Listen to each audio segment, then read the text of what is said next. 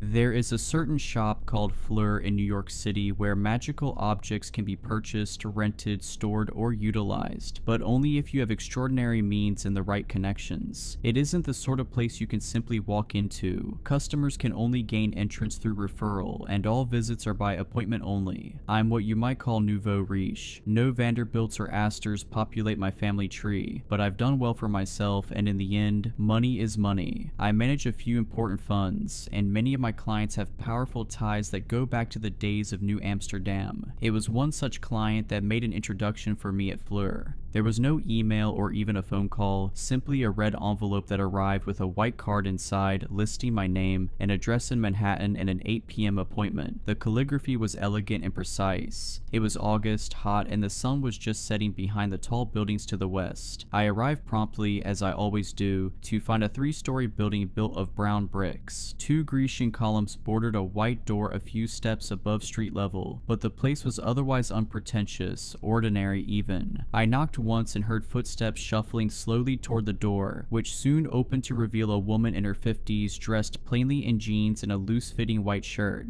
"You must be Tara," she said. "I'm Angie, the proprietress. Please follow me." I took a step inside, carefully closing the door behind me. Inside, the house was cozy and clean. I'd expected a crowded maze packed with objects. Instead, we passed an ordinary sitting room with threadbare couches and a kitchen with basic appliances and outdated tile countertops. "It's not what I expected," I said, knowing the words were rude even as they left my mouth. "When I was younger, I was vain," said Ina. She had a bit of a Midwest accent that made me want to discount anything she said. I had plenty of tools at my disposal, and I'd show up at that door glammed up to make men drool and women jealous. In the end, it brought me more trouble than joy. I should have listened to my father. He ran this place for decades before he handed me the keys. He always said it's best to hide in plain sight. Now, I see the wisdom in that. For a moment, something in the periphery of my vision flickered, and in Inga's place I glanced a much taller, thinner woman in a glittering evening gown. Her red hair shimmered like it had been woven with strands of tinsel and fell halfway down her back. Black and green tattoos snaked down her arms. The inks moved slowly beneath her skin. As I followed her into an austere office, the flicker went away and I saw the plain version of her again, smiling at me as if we now shared a secret. "So," she said, "I'm aware of your situation. I sympathize." "Do you have children?" I asked, and she shook her head. "I've never wanted them," she said. "It complicates this line of work. Certain clients see fit to threaten your family's safety if they can't get what they want. Things get quite ugly." She said this with an air of someone who'd crossed many dangerous people and come out on top. I thought it best not to inquire further. "I've tried all the normal methods," I said. "Hormones, IUE, IVF. I was trying not to betray any emotion, but I felt my chest constricting. I'd hate myself if I cried in front of this stranger. I just thought if maybe you had some kind of ointment maybe, or a charm." Jesus, I can't believe I'm saying this out loud. She held out a hand, gesturing for me to do the same. Then she took hold of my wrist and spit in my open palm. I tried to draw it back, but her grip was far stronger than it should have been. She rubbed her thumb in small circles all around my skin until the spit was spread evenly. Then finally, she released me and slowly nodded. "Unfortunately, none of the usual methods will work in your case," she said. "There's something blocking you."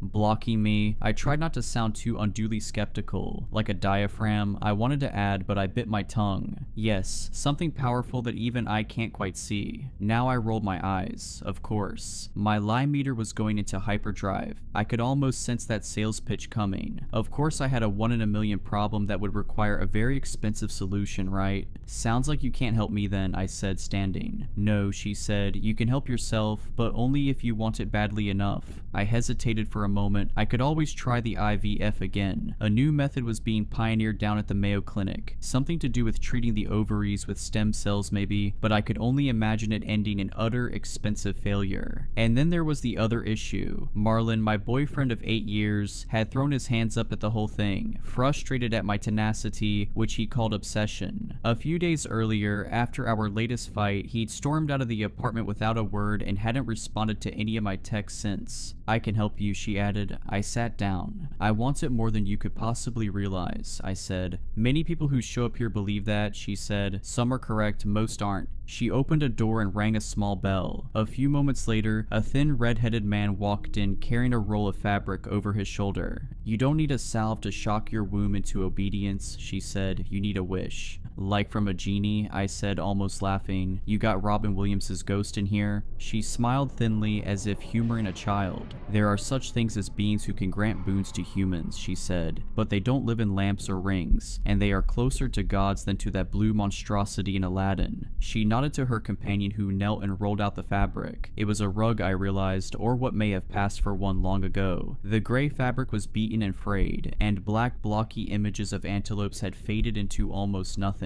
The rug is from the Ubaid period, roughly 4800 BCE, explained Inga. Even were it not charmed, it would be one of a kind amongst the oldest textiles in existence. By the same token, it's likely that it had survived for so long precisely because of its supernatural qualities. I had to stop myself from making a joke about magic carpets. Inga looked deadly serious now. In the popular imagination, magical objects are portrayed as easy fixes, said Inga. A lamp you rub or a sword that slices through stone, a carpet that flies. In reality, most enchanted objects can only be activated through extreme effort and determination. They're merely a foot in the door to seeking supernatural aid. The true effort comes from the seeker. So how does it work? I asked. To contact the being tied to this rug, you must kneel on it for 3 days and nights. During that time, you may not sleep, eat, or drink. If you have proven the strength of your resolve after 3 days, the spirit will visit you in your desire. And I can wish for anything. Most wishes are acceptable, but it's good to know ahead of time that there are limits. You cannot use the wish to kill a living thing or to negate the wish of another. Such things are against the nature of the spirit. It is a generous being by nature, looking to grant the heart's desire of the worthy.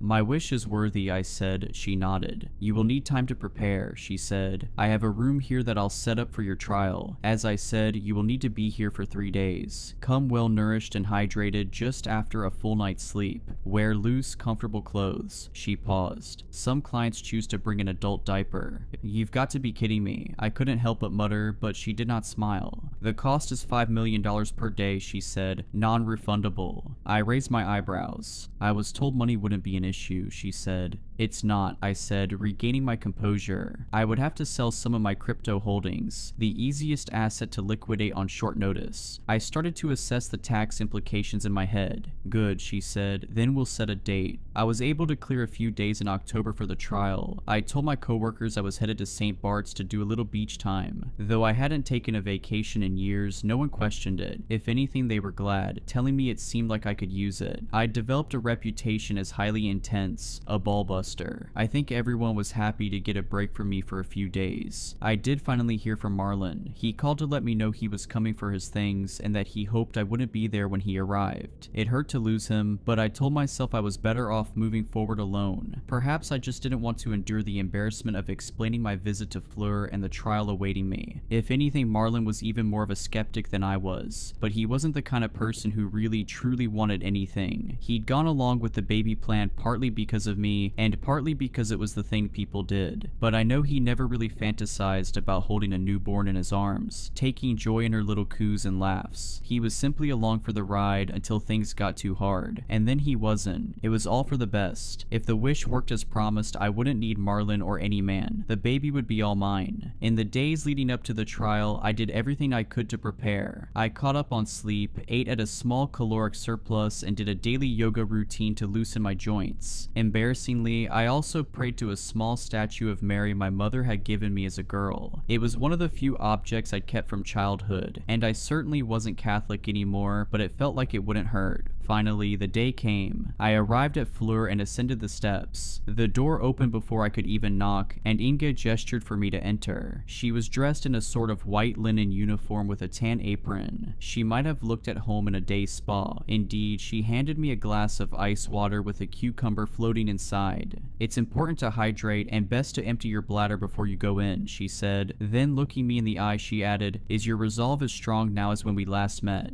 Stronger, I said honestly, and she nodded. I followed Inga up a winding staircase up to the 3rd level, where a narrow, dimly lit hallway opened to an array of doors. As we walked through the hall, it seemed I could hear groans coming from behind several of the door, strange muttering that sounded like prayer from others. Busy morning, I asked. My client's business is strictly confidential, she said. Should anyone come asking about you, I'd say the same. I wondered if it was all people kneeling on rugs behind every door. Surely not. Behind each door was a different object, a different aspiration. I had heard rumors of others who come here for help. A woman in her 50s who lay in a glass coffin that superheated her skin, crisping it like a Thanksgiving turkey's. The pain had been unimaginable, but after 2 hours when she emerged from the coffin, her skin was as taut as a 20-year-old's. Another friend had been asked to finger paint portrait after portrait of her dead lover in blood, until finally the 44th one began to move of its own volition and carried out a long and heartfelt conversation that left her happy for the first time in years. Understood, I said. Thank you. We reached a door near the end of the hall. She tapped the handle a few times in a kind of rhythmic sequence, then turned it slowly open. On the other side of the door was a barren room with no windows. 2 walls were of bare brick, the others were simple white, the paint chipping in places. At the center of the room stood the rug. It looked slightly more important now, set in the middle of the otherwise barren room, like an exhibit at a museum. I was struck by the feeling that I shouldn't touch it. Your trial begins as soon as you place your feet on the rug, said Inga. The spirit will expect you to kneel for the duration of your time here. A bit of stretching from time to time is acceptable, but under no circumstance are you to leave the rug. Should you wish to abandon the trial, simply walk to the door and knock thrice. No negative consequences will befall you, but you will still be expected to pay, and you will not be allowed to attempt the trial again. She paused for a moment. I should have asked this before, she said, but as I mentioned, there's some kind of blockage preventing you from having a child. Do you have enemies? Someone who would care enough to curse you? I tried to think. I'd upset plenty of people in my life, especially at Word. I had ruined certain companies, effectively putting my boot on their necks when they showed the first signs of weakness. I'd sparked selling frenzies that tanked stock prices and ruined small financial empires. An angry tech bro had once pelted me with a milkshake as I left the office. I don't think any of my enemies believe in this stuff, I said, and she nodded. Good, she said. The trial begins now. She walked outside, closing the door behind her, and though I was now the only person in the room, I didn't feel alone at all. The rug had a presence to it, I realized, just not necessarily a human one. Slowly, I removed my heels and circled the rug. The floor was frigid against my bare feet, cold enough to be uncomfortable, yet I found it difficult to will myself to step onto the fabric. Finally, I shook my head. I was being stupid. I would get on the rug. I had never shied away from anything simply because it was hard. This time would be no different. The first few minutes were unremarkable. I knelt on the old fabric and stared blankly at the wall. Years of classes, yoga, barre, Pilates, etc. had trained me for this moment. If anything, when I closed my eyes, I could pretend that I was simply holding child's pose for a bit longer than usual, and that I'd soon be hitting the shower and indulging in a green smoothie. As time wore on, it became harder to maintain this fantasy. My muscles began to ache, and I shifted to other sorts of kneeling, sometimes with my torso elevated, sometimes lying forward and touching the rug with my fingertips. Initially, the rug had seemed to possess no smell, and I imagined it had dissipated over the course of millennia. Now though, with my mind emptied and my senses heightened, I caught notes of odd scents, a kind of burnt one emanating from the black dye and a musky, earthen one from the fabric itself. Did they have sheep back in the olden days of the Fertile Crescent, or had this been woven from the hair of some other animal? The pain became worse. My lower back and knees throbbed. How long had I been kneeling now? Surely not more than a few hours. Was I really ready to endure this for days? I'm going to stand and stretch now, I said, feeling like an idiot. I hope that's okay. That doesn't break the rules, right? There was no response, and I felt extra stupid. Okay, I asked one last time. Looking up, I seemed to spy a haze of something at the far end of the room near the wall in front of me. An old woman was sitting in a chair knitting. For a moment, she looked up from her work and met my eye, then she slowly nodded, giving me permission. Carefully unbending my knees, I stood. The relief was immediate. The fire that had been burning in my joints went out as if doused with a bucket of water. This is still the easy part, said the old woman quietly from the far side of the room. If you don't have the will to continue, better to quit now. There's no prize for quitting halfway or even at the 3/4 mark. You've never met anyone with a will like mine, I said. She snorted a little and went back to her knitting. Kneel, she said quietly, and then she disappeared. The pain grew worse, and if it was just pain, it might have been easy, but your mind plays tricks on you when you hurt. It'll tell you that you're doing permanent injury to your knees and ankles. It'll ask if the tingling sensation in your toes is nerve damage. Could your spine itself be in jeopardy? Will you still be able to walk at the end of all this? But through all of it, I didn't stop kneeling. Every time an intrusive thought arose, I made myself think of my daughter. At times, it was almost as if I could see her. In the vision though, she wasn't a baby, but a woman fully grown, perhaps even my same age. She stood behind the old woman, a hand on her shoulder. She stared at me as if looking for something, perhaps wondering if I'd soon give up, if she'd never come to exist. This wasn't the first time I'd seen my daughter. Since I was a teenager, I've had vivid dreams about her, us at high tea in matching dresses arguing the merits of English breakfast and Earl Grey, me at her college graduation, my eyes welling with tears as she collects her Princeton diploma, me popping a bottle of champagne to celebrate her putting the down payment on her first apartment, a little one-bedroom in Brooklyn. It was all so clear that it seemed inevitable, like the dreams were a reality just waiting for me once I reached the proper time. I knew I was destined to become the mom that my own mother never was. Yes, my mother was a disaster. She'd moved to New York from rural Virginia, assuming she'd be discovered by some producer at the cafe where she worked and book her ticket to Broadway. Every morning she spent an hour in the mirror, preparing for her big break, but it never came. Instead, there was only an endless procession of men, some with promises of fame and fortune, but mostly just a string of losers that grew increasingly dangerous. I don't like to talk much about that period of my life, except to say that it was terrible and not something I'd wish on anyone. It all ended when I was 12 and came home from school to find her half dead off a bag of gray powder, lying on the couch beside her fully dead boyfriend. I went to live with one of her cousins in Brooklyn after that. She had 2 daughters of her own and worked almost constantly. To her credit, I wasn't treated any worse than her biological children, but that's not saying much. At best, we were all seen as burdens, but at least I was safe. I suppose it made me tough and eager to be nothing like my mother. I grew up hating her and had very little contact with her once I stopped living at her place. At some point, I heard that she died falling from a balcony, an act that may have been self-inflicted or at the hands of a jealous boyfriend, though the truth was never discovered. I chose not to attend the funeral. I suppose I was driven to be my mother's opposite in every way. Through high school, my grades were perfect and I never dated. I told myself that when I was older, I would give my daughter the things I never had. A clean apartment looking over the park, and a stable dad who never drank and woke up early each morning to brew coffee and read the news. A mother who loved her above all other things. I looked up at the old woman. My daughter's shade stooped down and whispered something in her ear. "What?" I asked, attempting to bend my head up to look at them. I realized I barely had the strength to do so. How long had I been here now? I had no phone, no watch. The room had no windows. It could have been the first day or the second, certainly not the third. "She says that you could never love her above all other things," the old woman muttered. "You love yourself too much." Had they read my thoughts? "What does she know?" I asked. "She doesn't know me. She's not even real."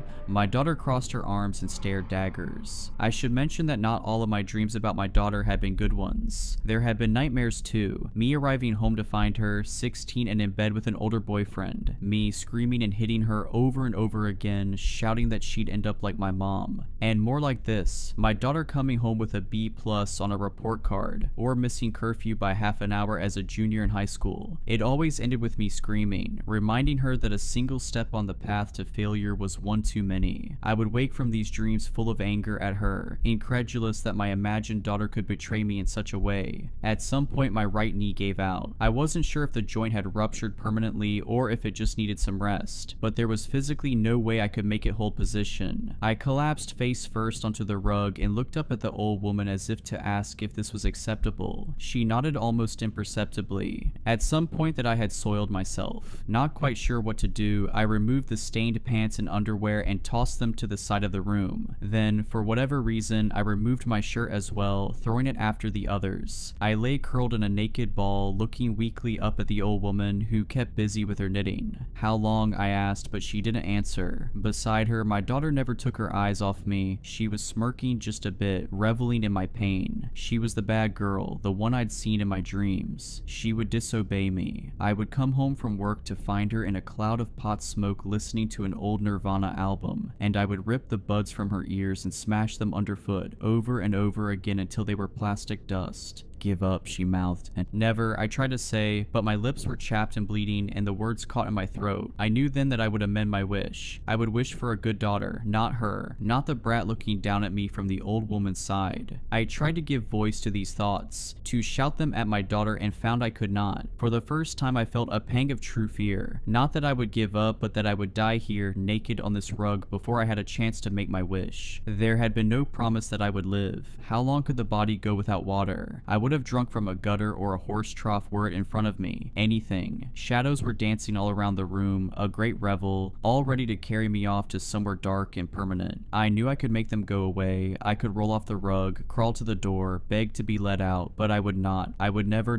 relent. My daughter shook her head and, "See," she said, "she'll never bend." The old woman looked up at me and nodded, and I realized that the rug had extended now, growing longer. It reached all the way to the old woman, stretching out to her feet and upper legs, all the way to the needles in her lap that were knitting it longer and longer. She gestured for me to come closer, and I began to crawl, naked and chapped. My right knee fully numb, I dragged myself to her feet. "Tell me what you desire," she said softly, not meeting my eyes. "You know," I said, "you need to say it." "A daughter," I said, "my perfect daughter." She thought for a moment. "I'm sorry," she said, "I cannot help you, the rules are the rules."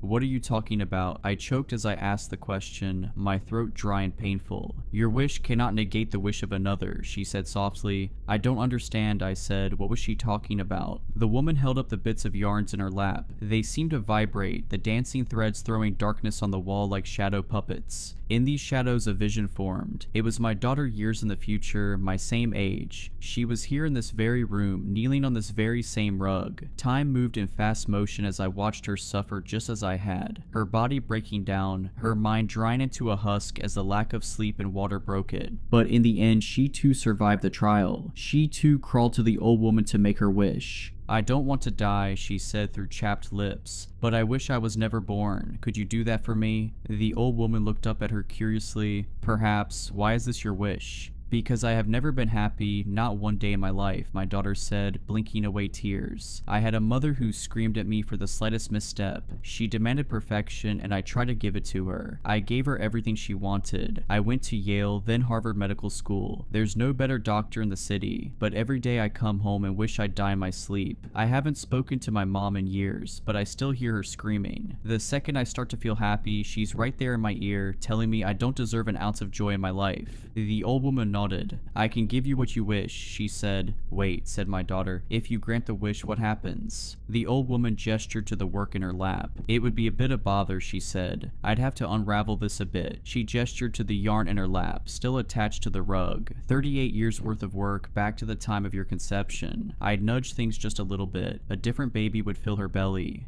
"No," said my daughter, fighting back tears. "No, no, no. No one else should have to do this, to live this." She thought for a moment, then said, "I want to wish for my mother to be barren, incapable of having a child, ever dot." The old woman smiled a bit sadly and nodded. She began to pull at the thread in her lap, unraveling the rug. "Anything else?" "Yes," said my daughter. "One day I want her to find out why." The old woman looked over at me now, then over at my daughter's specter. She shot me one last cruel smile, a look of satisfaction. Then she turned and walked through the darkness of the wall. She would not return. "Do you understand?" asked the old woman. "I can't allow your wish to undo hers." "I understand." "Is there anything else I can offer you?" she asked. I shook my head. She looked up from her knitting one last time. "You may yet think of something," she said. "Come back any time. You know where to find me." Inge must have entered the room shortly after. She gave me a glass of water, which I drank desperately, and a fresh robe. She took me to a shower where I sat and cried on the wet floor. My skin was so broken that I could barely handle the lukewarm temperature. My knee throbbed but had regained a bit of its function. I saw that I would be whole again, physically at least. Since that day I've been at home, slowly repairing myself. Long baths, lunches of chicken broth and juice cut with water. But I can't bring myself to call work or anyone really. I feel that the motor has been ripped out of me, that there's nothing to make me go anymore. What is a life without a purpose? I am not someone accustomed to drifting. And of course I've been angry. At my daughter and at myself. But there's nowhere for those feelings to go. Nothing to do with them. I can't undo the mother I was in some other fabric of reality. I am stuck, but at at the same time, I have no desire to die. And lately, my thoughts have turned to my own mother, who I suppose made me this way. As I said before, so much of who I am came as a reaction to who she was. I think of the way she cackled when she was high. It was a selfish laugh, a laugh you couldn't share. Late at night, I find myself waking impossibly thirsty, but I do not drink. Instead, I kneel on the bed and stare into the darkness, and I think I see the old woman sitting there. I imagine crawling to her and whispering that I too wish my mother had been barren, that I too want her to know why. I imagine the old woman unraveling another few decades from her work to go back and fix things. And in my reverie, I sometimes hope that I won't be the last one to make this wish, that my mother will do the same, wishing her mother barren, and then on until each bad mother through the centuries is erased along with history itself, the whole rug disappearing as the old woman pulls the thread, until all traces of humanity are wiped away, leaving nothing but a pile of tangled yarn. The first time I saw the 13th floor was just a few days ago, and I hope I will never see it again. It was a normal Monday, and I was exhausted after a long day of work. I work as a nurse at Westview Hospital, and my shifts were always draining, especially that day since I had to work a double. Finally, my shift ended and I hurried out the door. I appreciated not having to worry about parking in a city that was normally so busy. Living so close to work had its advantages. Westview was often still bustling at that hour, but tonight it felt eerily abandoned, as though the world had retreated into the shadows. My apartment building loomed ahead and I quickened my pace, anxious to get inside. I stepped into the lobby of Central Heights, passing by Ray the doorman and offering a polite nod to his wave. Normally, I would have stopped to chat, but I was too tired and was just looking forward to a bath, a stiff drink, and maybe a TV show before I collapsed into sleep. As I made my way toward the elevator, I was already scrolling through my phone for something to watch while waiting for the long ride to the 16th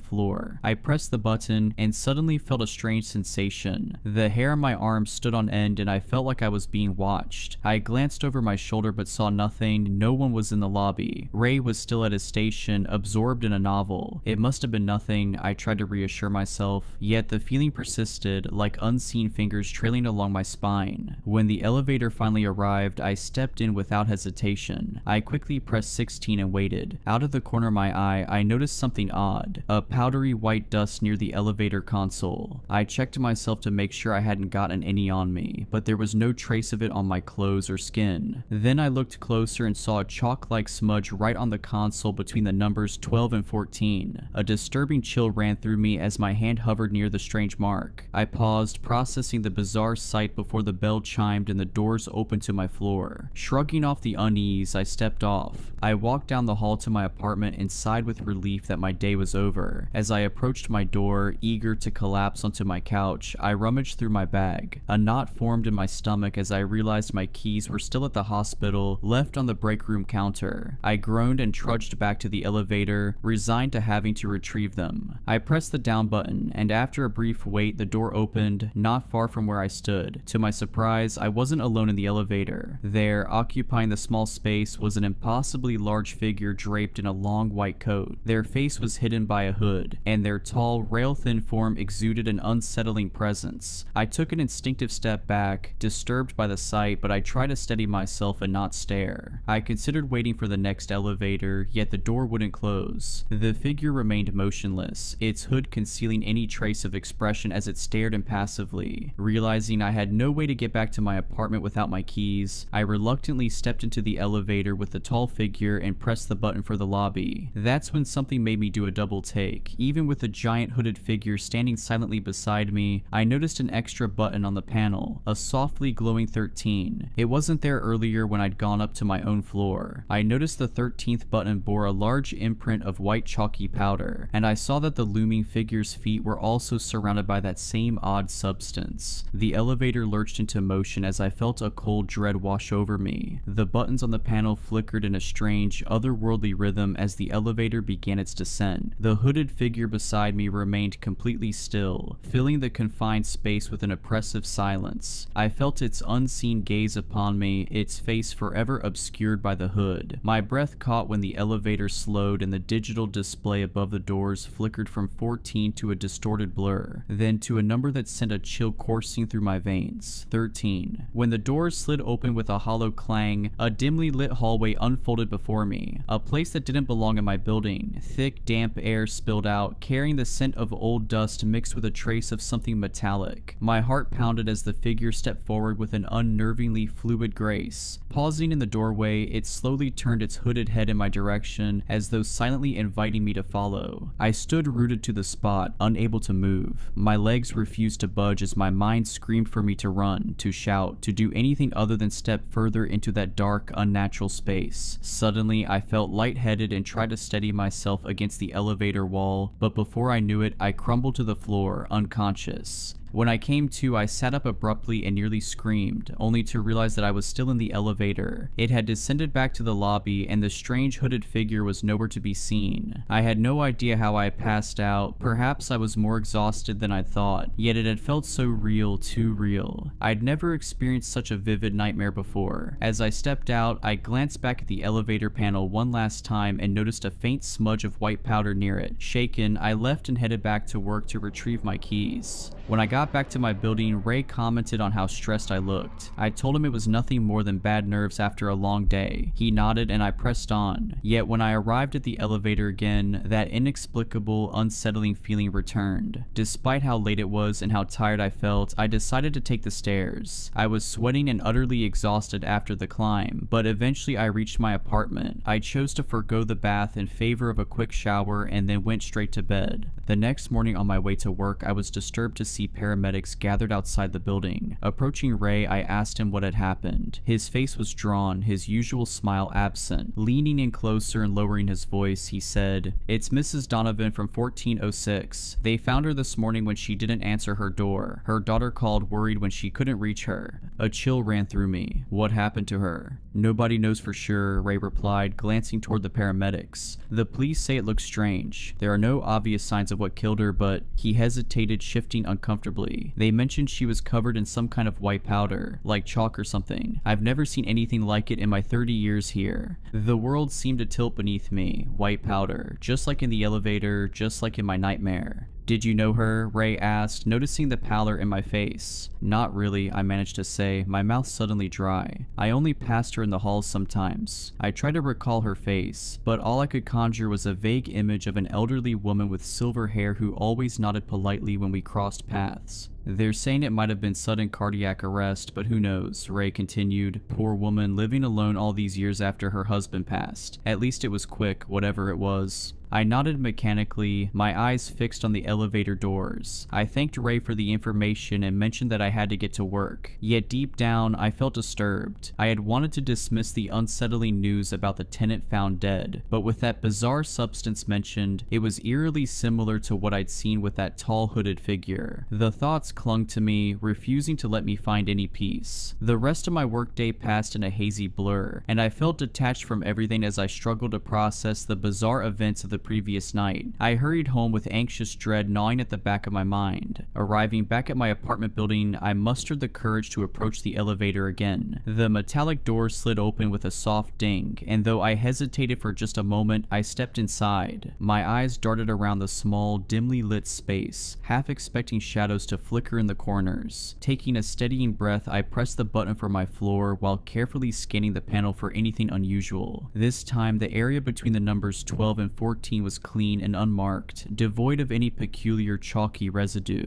The elevator hummed quietly as it ascended, leaving only the sterile scent of metal and the gentle whir of machinery. I exhaled a sigh of relief at the return to normalcy and walked down the hall to my apartment. Just as I inserted my key into the lock, I heard footsteps approaching down the hall. "Oh hey, I thought that was you." I turned to see Chelsea Matthews, my neighbor from 1604, walking toward me with a reusable grocery bag slung over one arm. warm. Her dark curls were pulled back into a messy bun, and though her face attempted a smile, worry was etched in every line. "Hi, Chelsea," I greeted her with a forced smile. Chelsea glanced over her shoulder before stepping closer. "Did you hear about Mrs. Donovan?" she whispered, her voice tight. I nodded, still holding my key in the door. "Ray told me this morning. It's awful." "I can't stop thinking about it," Chelsea admitted, clutching her grocery bag closer to her chest. "I saw her just 2 days ago in the laundry room. She seemed perfectly fine, even talking about her granddaughter's ballet recital." A chill crept up my spine. "Did Ray mention the white powder they found?"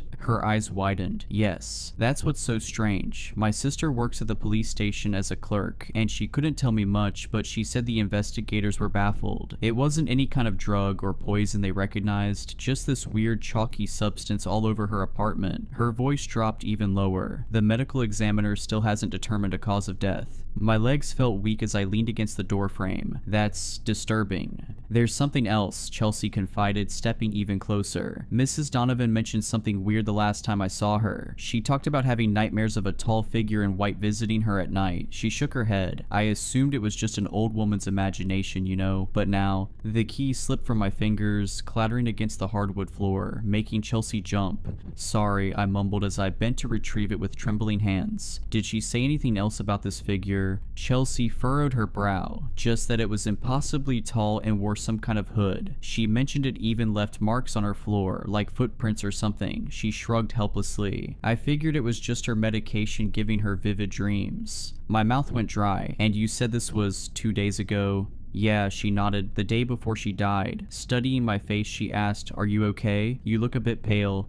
"I'm fine," I lied, forcing myself to stand a little taller. "Just tired from work. These double shifts are killing me." I fumbled with my key once more. "I should get some rest." "Alright then, take care and stay safe. I'll see you around, and don't work yourself too hard. Have a good rest of the night," Chelsea said, waving as she headed back to her own apartment. I stepped inside my apartment and released the breath I hadn't realized I was holding, my mind still echoing with all the disturbing things Chelsea had said about Mrs. Donovan and her untimely death. Pushing myself away from the door, I moved through my darkened apartment, flipping on lights as I went. The shadows seemed longer tonight, and the corners of my home appeared darker and more ominous. In the kitchen, I poured myself a glass of wine with shaking hands, spilling a few drops on the counter, though I didn't bother to wipe them up. The television droned on in the background as I curled up on my couch, wrapping myself in a throw blanket despite the warmth of the apartment. News footage of paramedics outside my building played silently, a reporter discussing the mysterious death of an elderly resident. I quickly changed the channel. Sleep proved impossible. Every time I closed my eyes, that hooded figure and the impossible 13th floor replayed in my mind. Chelsea's words about Mrs. Donovan's nightmares echoed incessantly, the same nightmares I'd had, the same figure I'd seen. Around midnight, I finally dragged myself to bed. I lay awake, staring at the ceiling and listening to the occasional creaks and groans of the building settling. My eyelids grew heavy despite my anxiety, and eventually I drifted into an uneasy sleep.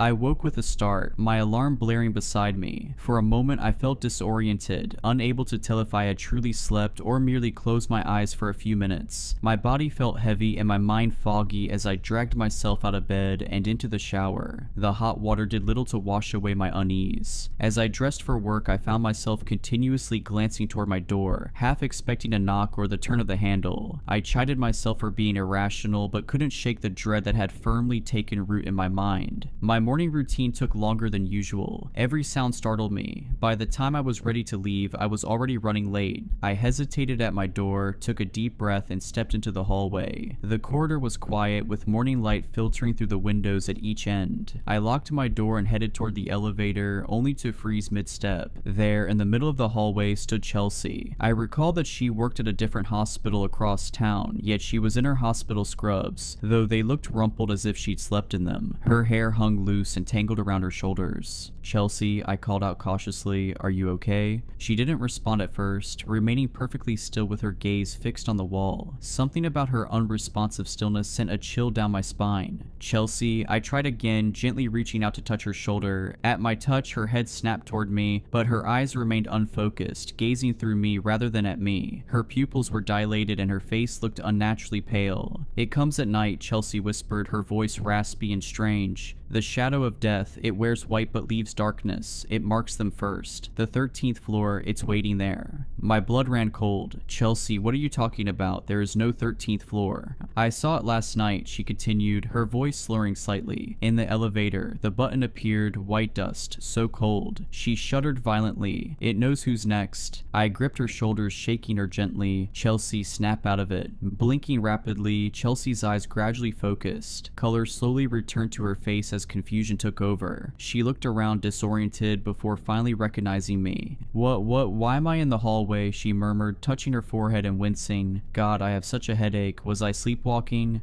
I'm not sure, I said uncertainly, my eyes still fixed on her face. You were just standing here talking about strange things. What things? She asked, frowning as she rubbed her temples. I hesitated before replying, about a shadow of death, and the 13th floor. Her eyes widened in disbelief. I don't remember any of that. Glancing at her watch, she gasped, oh God, I'm late. I need to get to work. She hurried toward the elevator, then paused and looked back at me with an embarrassed smile. Sorry about that. Must have been sleepwalking or something. Too many night shifts, you know. Before I could utter a word, Chelsea disappeared around the corner toward the elevator, and I stood frozen in the hallway, my mind racing. The coincidence was too overwhelming. Mrs. Donovan's experience, my own, and now Chelsea mentioning the same horrors. Later at work, I couldn't focus. Twice, I nearly administered the wrong medication to patients, catching myself just in time. Colleagues asked if I was feeling ill, noting my pallor and distracted state. I blamed it on lack of sleep, which wasn't entirely untrue. During my lunch break, I sat alone in the hospital cafeteria, picking at a salad that I had no appetite for. I pulled out my phone and searched for information about my building's history. Central Heights had been built in the 1970s and renovated in the early 2000s. Nothing unusual, a standard high-rise apartment building. I scrolled further until I stumbled across an old newspaper article about an architectural controversy during its construction. The original plans had included a 13th floor, but due to superstition, the developers had labeled it the 14th, skipping 13 altogether. What caught my attention was a small paragraph noting that the chief architect had either gone missing or died mysteriously before construction was completed. His body was never found either way. My hands trembled as I set down my phone. It couldn't be a mere coincidence. The rest of my shift dragged on endlessly. By the time I clocked out, darkness had fallen and a fine mist hung in the air, diffusing the streetlights into hazy orbs. I considered taking a different route home, maybe even staying at a hotel for the night, but the thought seemed ridiculous in the rational light of the hospital lobby. I pulled my coat tighter around me and stepped out into the night. The walk home felt longer than usual, each shadow making my heart skip a beat. When I finally reached my building, I noticed Ray was gone for the day, replaced by a night doorman whose name I couldn't recall and who barely looked up from his phone as I entered. I hesitated at the elevator and then decided to head for the stairs, unwilling to risk another encounter. However, when I reached the door to the stairwell, to my shock, it was locked. I turned around and tried to flag down the night doorman, but he had vanished. I looked around unsure of what to do next when suddenly the elevator doors opened. I stared at the vacant elevator, its fluorescent light flickering ever so slightly. The interior was pristine, no white powder, no mysterious buttons, no towering figure, just an ordinary elevator waiting patiently for a passenger. Rational thought urged me to step inside, especially since the stairwell was locked and I needed to get to my apartment. Yet my feet remained rooted to the lobby floor, my body refusing the simple command to move. A soft chime sounded as the doors began to close. Acting on instinct, I lunged forward, thrusting my arm between the closing doors. They retracted immediately and I stepped inside, my heart hammering against my ribs. My finger hovered over the button panel. 16. I could just press 16 and go home. But then my eyes were drawn to the space between 12 and 14, the unmarked space where 13 should be. The doors closed behind me with a soft thud that, in my heightened state, sounded like the slam of a prison gate. I pressed 16 quickly, then backed into the corner, watching the numbers illuminate as the elevator began to ascend. Everything seemed normal at first, and as I ascended I tried to ignore the lingering feeling of dread. I watched the display numbers slowly increase. Then, to my horror, the elevator stopped. It had halted at 12, but the door wouldn't open. Then the number distorted and went blank, and I felt the elevator creeping up several more feet before stopping on a floor higher than the 12th. The door slid open and there it was. A hooded figure stood in the doorway, impossibly tall, its white coat hanging from skeletal shoulders. I pressed myself against the back wall of the elevator. My scream caught in my throat. White dust swirled around the figure's feet, drifting into the elevator like fog. "Please," I managed to whisper, though I wasn't sure what I was begging for. The hooded figure bent down and stepped into the elevator. With each step, a noxious cloud of chalky dust spread around it, and I covered my mouth in horror. It extended one impossibly long arm, the sleeve falling back to reveal a hand made entirely of bone, gleaming white in the dim light. It reached out with slow, deliberate motion. I shook my head, tears streaming down my face. "No," I said, my voice growing stronger. "I won't go with you." The figure tilted its hooded head as if puzzled by my refusal. It took a step forward. With every movement, white dust billowed, filling the cramped space with a fine mist that made me cough. A cold emanated from it, an otherworldly chill that penetrated my soul and froze my thoughts. Its hand moved toward the panel, paused, then withdrew as it stepped back into the opposite corner of the elevator. It stood motionless, waiting for the doors to close. I couldn't fathom why it had ignored me, seeming content to ride the elevator up to the 16th floor rather than drag me down into the sepulchral darkness of the 13th. The elevator rose without further incident, the floors passing by in terrible silence as I remained breathless and terrified alongside my monstrous companion. When we arrived at the 16th floor, the entity extended an arm as if bidding me to disembark first. Oddly polite, though still utterly horrifying. I took a nervous step forward, scared of moving, yet even more terrified of staying a moment longer with that skeletal nightmare. I crept past the looming figure and eventually broke into a mad sprint down the hall toward my apartment. I stole one last glance behind me. The thing was gone. Whatever it had been doing on that floor, I couldn't say, but I felt an urgent need to get inside and hide as quickly as possible. I made it to my door, my heart racing as I fumbled with my keys before throwing myself inside, quickly closing and locking the door before bolting to my bedroom. The night stretched on interminably as I huddled beneath my blanket, feeling both foolish and fearful. Part of me knew that the skeletal figure I dreaded wouldn't materialize in my bedroom or elsewhere in my apartment, yet another part couldn't shake the unsettling anticipation that it might. As the hours dragged by with no sign of the apparition, I hesitated, relieved yet still anxious, before finally succumbing to an uneasy sleep. That sleep, however, was short-lived. I awoke abruptly to a horrible scream that pierced the quiet night. Bolting upright, my heart pounding, I realized the scream wasn't part of a nightmare. It echoed through the hallway outside my apartment, followed by a heavy thud. I scrambled out of bed, fumbling for my phone as I debated whether to call 911 or hide in the bathroom. A strange compulsion drew me toward the door instead. I pressed my eye to the peephole, my breath fogging the small glass circle. At first I saw nothing, then movement caught my eye, a figure walking slowly toward the elevator. It was Chelsea. Her movements were unnervingly stiff, limbs jerking slightly with each step as if controlled by invisible strings. Her eyes were wide and vacant, staring straight ahead. Behind her loomed that same white-robed figure, impossibly tall, its skeletal frame nearly brushing the ceiling. One bone-white hand hovered inches from Chelsea's back, guiding her without actual contact. White dust billowed with each unearthly step, leaving a trail of chalky footprints on the carpet. "Chelsea," I whispered, my hand clutching the doorknob. I knew I should open the door, or scream, or do something, but my body refused to move. Chelsea and the figure reached the elevator. The door slid open without either of them pressing a button, revealing an inky darkness. As they stepped inside, Chelsea's head turned slowly, mechanically, toward my apartment. Even through the peephole, I could see that her eyes were completely white now, dusted with the same chalky substance trailing behind the hooded figure. Our gazes locked for one terrifying moment before her face went slack again, and she and the figure stepped into the elevator. The doors closed with a soft chime that seemed disturbingly ordinary amid the horror. I stumbled backward from the door, my legs giving out as I collapsed onto the floor, my breath coming in short, painful gasps. Chelsea, the figure, was taking her to the 13th floor, just as it had tried to take me. Images of Mrs. Donovan's death flashed through my mind, found covered in white powder, dead without explanation. I knew I had to do something. I had to help Chelsea. With trembling hands, I dialed 911, but the call wouldn't connect. My phone showed full service, yet the call failed repeatedly. Frustrated, I tossed the useless device onto the couch and scrambled to my feet, pulling on a sweatshirt over my pajamas and shoving my feet into sneakers. The rational part of me screamed that I should stay inside, lock the door, and wait until morning, but Chelsea was my neighbor and I had to try and do something. I grabbed a kitchen knife, fully aware that it would be useless against whatever that thing was, yet clinging to the faint feeling of of security it provided. I flung open the door and stepped out into the hallway, my heart hammering against my ribs. The corridor was empty now, but a ghostly trail of white powder led me to the elevator. Clutching the knife in my sweaty hand, I followed the shimmering, luminescent powder on the carpet. When I reached the elevator, I saw the doors still closed and the indicator light paused between floors. My finger hovered over the call button. Was I really doing this? Was I truly going to follow that thing to wherever it had taken Chelsea? Before I could decide, the indicator light began to move again. The elevator was coming back up. I ducked behind a decorative plant in the corner, crouching low as the elevator chimed its arrival. The door slid open, revealing an empty car. No sign of Chelsea or the figure, just more of that white powder dusting the floor. I approached slowly, knife extended before me. The elevator's interior had a thicker layer of the powder, swirling gently as if disturbed by an unseen breeze. Something compelled me forward, not curiosity, but a desperate need to find Chelsea and rescue her from whatever fate had befallen Mrs. Donovan. I stepped inside, my shoes leaving prints in the dust. The doors closed behind me and I realized I hadn't pressed a button. The panel remained dark. No, I whispered to myself. I was too late. The only trace left was the eerie powder shaped like a skeletal finger pressed on the section between the 12 and 14 buttons. I stepped off that horrific elevator and walked numbly back to my apartment, praying that all of this was just a terrible dream. The next day, my greatest fears were confirmed. I rushed downstairs as quickly as I could, and upon emerging in the lobby, I saw the police and paramedics gathered outside the building. My heart sank. Ray was back at his post, and noticing my horrified expression as I appeared in the lobby, he confirmed the truth I had been dreading. With an ashen face, he said in a low voice, "Found her in the hallway this morning, just like Mrs. Donovan, no signs of a struggle, no obvious cause." Leaning closer and glancing around the empty lobby, he added, "And that same white powder all over her. The police are saying it might be some kind of toxic substance in the building. They're bringing in specialists today." I gripped the edge of Ray's desk to steady myself. "Are you alright?" he asked, concern deepening the lines on his weathered face. "You look a bit shaken." "I'm fine," I lied, the words tasting like ash in my mouth. "Just shocked. I talked to her yesterday. She seemed fine." Ray nodded solemnly. "They're saying it might be some kind of chemical hazard. Management's called an emergency meeting tonight. They are trying not to freak people out." He hesitated, then added quietly, "Between you and me, I've been working here for 16 years. I've never seen anything like this. 2 people in 1 week, under the same mysterious circumstances. Has anyone else reported anything unusual?" I asked in a barely audible whisper. "Anything about the building, the elevator?" Ray's expression shifted subtly. "Funny you should ask. Mrs. Henderson from 1214 mentioned something about the elevator stopping on a floor that doesn't exist." He shook his head. "I told her she must have pressed the wrong button or imagined it. You know, 13th floor superstition gets to people. This building is old enough to have its quirks." I nodded mechanically. Someone else had seen it. I wasn't losing my mind. "Ray," I said carefully, "have you ever noticed anything strange about the elevator, white powder maybe, or unusual people using it late at night?" Ray's eyes sharpened as he studied me. "Why do you ask?"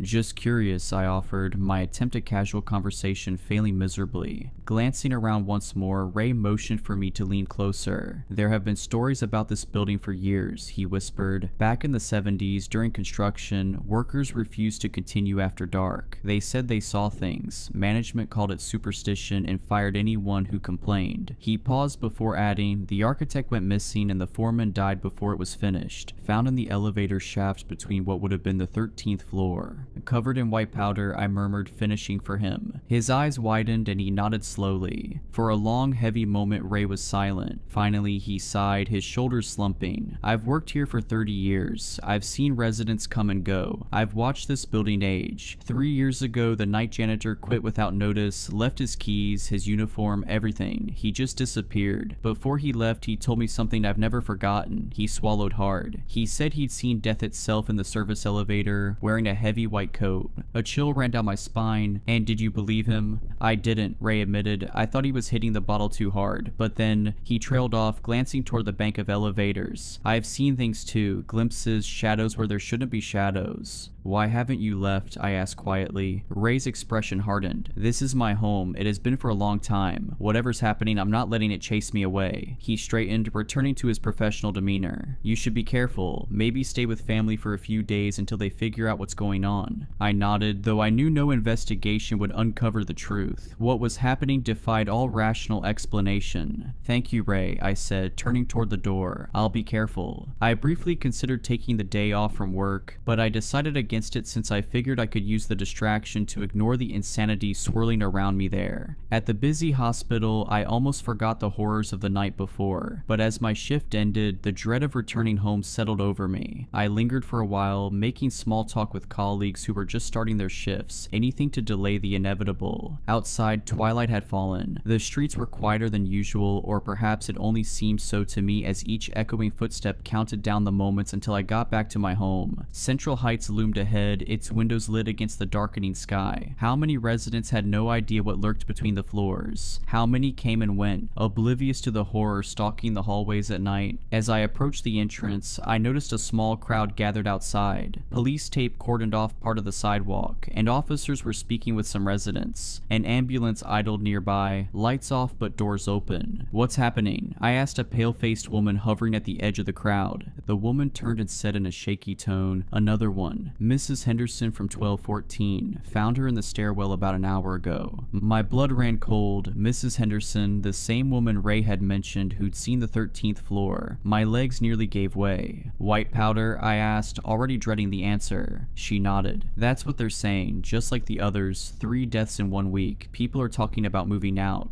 I pushed through the crowd toward the entrance. Ray wasn't at his post, probably being questioned by the police, and the other night doorman looked visibly shaken. "Excuse me," he called as I passed. "They're advising residents to stay elsewhere tonight if possible. Building management is putting people up at the Coventry Hotel until they determine if there's an environmental hazard." "Thanks," I mumbled in a terrified daze. I wasn't in any mood to argue. I headed for the Coventry Hotel, hoping for a night's safety away from the building and its haunting specter of death. After checking into my room, my mind whirled with doubt and fear. The terrifying enigma of Central Heights dominated my thoughts, compelling me to consider leaving. Whatever was happening in that building, be it a deadly hallucinogenic powder or the grim specter of death itself, it did not matter anymore. I had to get out. The urge to flee was overwhelming, though a small, nagging part of me hesitated at the idea of abandoning the familiar for the unknown. I didn't have much money, and while I could potentially find a smaller place and hire movers to leave that cursed building behind, the decision felt more daunting than ever. I eventually resolved to leave and find someplace else to live. It was a hasty decision, but I grimly speculated that it might be a life or death situation, and I shuddered at the thought of the people I knew who had already been taken. With that resolution, I tried to settle down, and at last, I fell into a relatively comfortable sleep. Then, as if in the very next moment, my eyes snapped open in a flash. To my horror, I was alone in the elevator. White dust was everywhere on the floor, swirling in the air, coating my skin. The numbers on the panel flickered, and a single glowing button remained, 13. I hadn't pressed it, but the elevator moved anyway, descending to a floor that shouldn't exist. When the doors opened, I didn't see a hallway, but a vast, cavernous space. White dust drifted like snow in stagnant air. In the center stood that hooded figure, even taller than before, its skeletal hands extended toward me. At its feet lay 3 bodies, Mrs. Donovan, Chelsea, and Mrs. Henderson, their skin bleached white, eyes open yet unseeing. Behind the figure, more shapes emerged from the swirling dust, dozens, hundreds of them, all victims of the thing that dwelled between floors, and it was waiting for me to join them. Despite my overwhelming horror, a strange compulsion tugged at me, defying all logic. Before I could resist, my feet moved on their own, carrying me toward the morbid sight. The doors closed behind me with a metallic groan, and in the distance I heard the faint hum of the retreating elevator, leaving me alone with that enigmatic figure. It moved ahead, its long coat dragging along the floor and leaving a trail of white, chalky dust. In a daze, I followed as the oppressive silence wrapped around me like a shroud. The hallway seemed to stretch on endlessly, its walls lined with doors that bore no resemblance to those in my own building. They were older, heavier, each adorned with strange symbols that pulsed faintly in the dim light. Abruptly, the figure halted, tilting its head slightly as if straining to listen to something. I strained my ears, desperate to catch any sound, but only near silence met me. Then, almost imperceptibly at first, I began to hear a faint whisper, soft and indistinct, steadily growing louder. The sound sent shivers down my spine, completely out of place in that world. The figure turned to face me, and for the first time, I noticed a subtle movement beneath its hood. Shadows twisted and writhed within. My breath caught as the figure raised a hand, its impossibly long, pale fingers pointing toward a door at the far end of the hall. As the whisper grew clearer, a jolt of terror struck me when I heard my name called repeatedly in a voice disturbingly familiar. The door at the end of the hall creaked open by itself, revealing a space bathed in eerie, flickering light. I took a hesitant step back, but it was too late. The figure seized my arm with a cold, unyielding grip and pulled me forward. I stumbled toward the open door as the whispers crescendoed into a deafening roar, and in that moment, I stepped through the threshold into a nightmare from which I might never awake. And yet I did wake, gasping and tangled in sweat-soaked sheets. The hotel room was dark except for the red glow of the digital clock reading 3:13 a.m. My heart pounded painfully against my ribs as I fumbled for the bedside lamp. Light flooded the room, revealing ordinary hotel furnishings. No dust, no figures. Just a bland room with standard artwork and heavy curtains drawn against the night. I collapsed back onto the pillows, trying to slow my breathing. It had just been a nightmare, but as I glanced toward the carpet near the door, I saw a fine white powder dusting the threshold, as if someone or something had tried to enter. Frozen, I stared at the white trace. It hadn't been there when I checked in. Then a sinking dread gripped me. My eyes darted down to my feet, now engulfed in a thick layer of the eerie, chalky substance. Panic surged as I bent to touch my foot, and there it was, a bruise, vivid and sinister, marking the exact spot where an otherworldly hand had seized my arm with unyielding force. Desperation clawed at my mind as I scrambled for a shred of logic, but only chaos answered. The figure had found me. Even here, miles from Central Heights, it had tracked me down, or perhaps I'd even ventured into its lair in my sleep. It couldn't be real, but the powder by the door and on my feet was real. The deaths were real, and whatever was hunting me wouldn't stop until it had claimed me too. I hurriedly dressed, hands shaking as I stuffed my few belongings into a bag. I knew I had to leave, to put as much distance as possible between myself and everything here. I crossed several state lines and did not have a destination, besides as far away as I could get from that nightmare and the being that might even now still be searching for me. Yet, even abandoning my possessions and leaving, doubt still gnaws at my resolve. Perhaps leaving the city entirely and abandoning everything might be enough. But deep down, I wonder whether it could ever be enough. I don't know if I can ever outrun the shadow of death itself that haunts the 13th floor. If you enjoyed these stories, please consider subscribing and liking this video. Let me know your thoughts of these stories in the comments below. I frequently talk to my viewers there. But anyways, I hope you were creeped out.